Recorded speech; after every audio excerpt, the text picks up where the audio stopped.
Today is Friday, January 17th, and today's agricultural fact of the day, probably the last one to be on this social media platform, TikTok.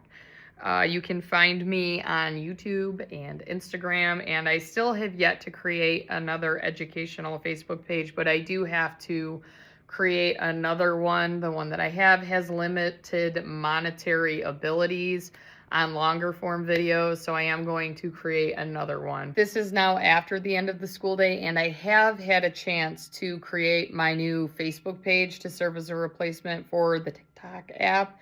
And apparently somebody created a fan account for me back in September and started posting my videos. So if you go to Facebook and look up Ag with Katie Matrowski, it's the picture of me with the sheep, the one that's my profile picture on this app. And I did make a post. If you scroll down, it says, "This is my new page to connect with my followers and post educational videos." This is a legit page, so look for that. The domain itself, so I owned the domain Ag with Katie Matrowski, but it was connected to my Farm Life with Kay Matrowski educational Facebook page. So I am in the process of getting that transitioned over to my new page. So just make sure that you're looking. I will post today's Ag Fact on that page on Facebook as well. Also, who thought that I was cool enough to create a Facebook page about me and then proceed to post videos on it? But there's only 2 followers, so I don't know. They thought I was cool, but apparently I'm not cool enough. But if you would like to catch more agricultural facts of the day, feel free to find me on those platforms. Same name. Minnesota and Illinois sue John Deere over right to repair restrictions due to the limitation of farmers being able to repair their own equipment or going to a mechanic other than JD themselves, which is caused by the proprietary technology in their computer systems that run the tractor. Ironically, John Deere also just announced that they are expanding self-repair options for farmers by enabling customers and independent repair technicians to reprogram Deere manufactured electronic controllers.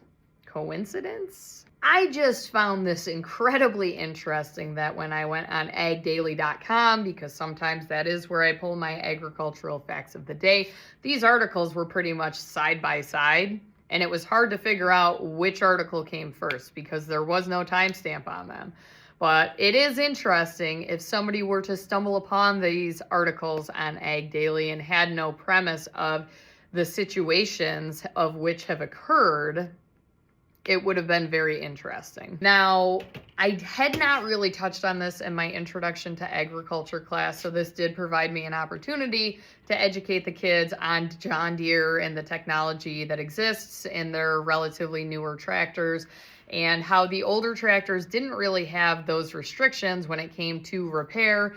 Anybody could really do the repair. I myself grew up with my father repairing pretty much all of our tractors when we had issues with them.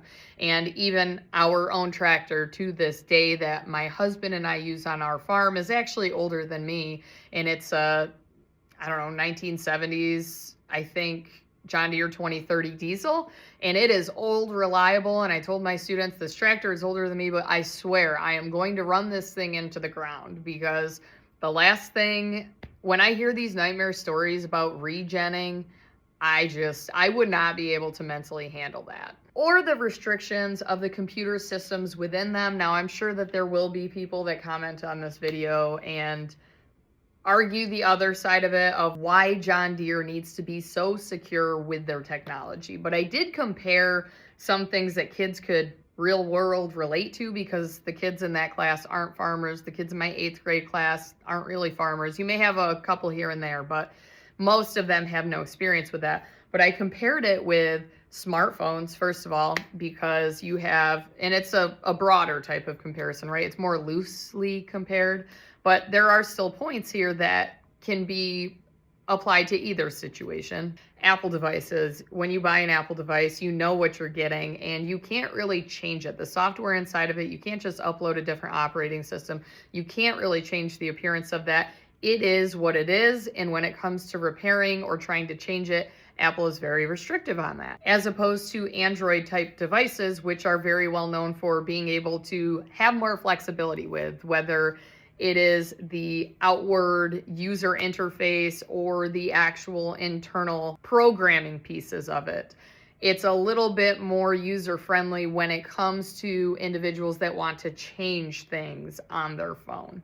Where iPhone, you're kind of locked into whatever updates that they provide. The appearance of what you have is what you have and you can't change it. I kind of compared John Deere to that a little bit, because when it comes to the software and you can't just reprogram a tractor, and when it comes to troubleshooting, it is, thankfully, I've never experienced it firsthand, but I've heard nightmarish stories. So if you also have a story of when you were trying to operate a tractor to get a job done and all of a sudden it decided it needed to go into regen mode, or you're trying to get something repaired quickly because, as I told the kids, again, you're making hay when the sun is shining, and if you are in the middle of a field trying to get that hay rate so that you can bale it and get it away before the storm comes in 6 hours, you don't have the time to sacrifice at that time.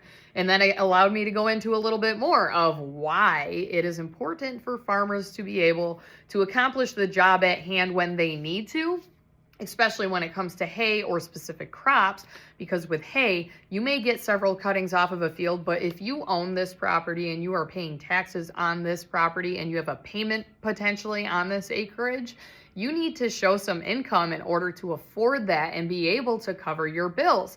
And if hay is your source of income and you are not able to get it done when it needs to be done, then it can cause a whole bunch of issues if it gets rained on, and then the re-raking process and the molding and the decomposition of the leaves and the breakdown of the general nutrition value of that hay.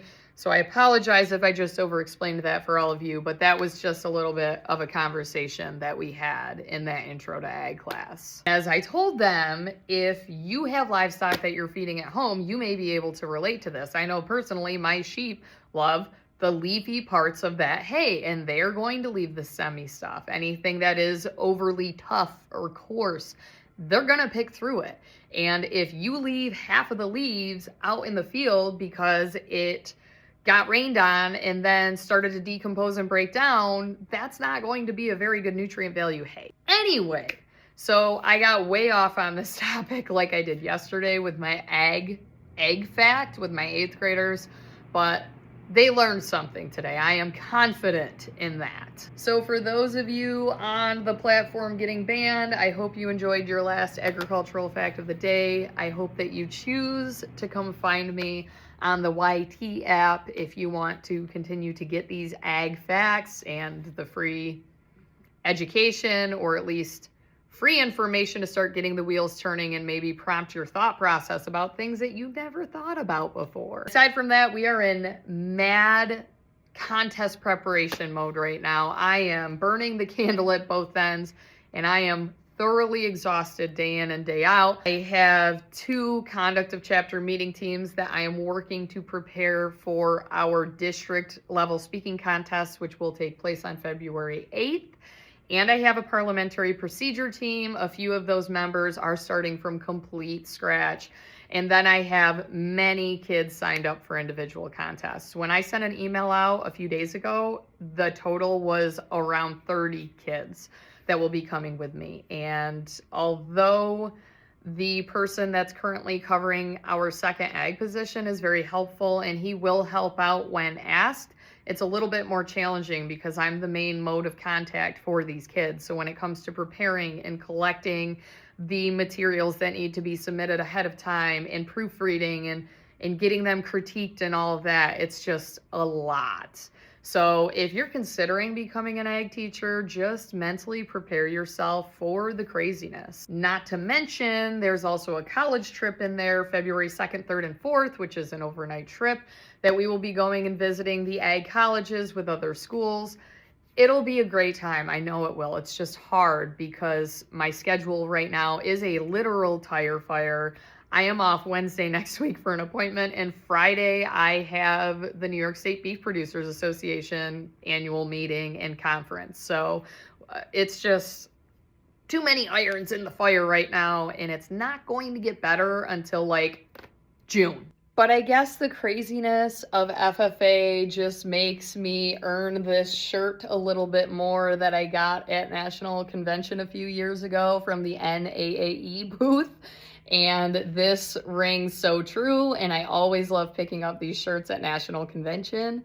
So if you are an ag teacher or going to be an ag teacher, make sure that if you go to nationals, you get all of the free t-shirts, which I can't remember what I had to do to earn this one, but it is very applicable.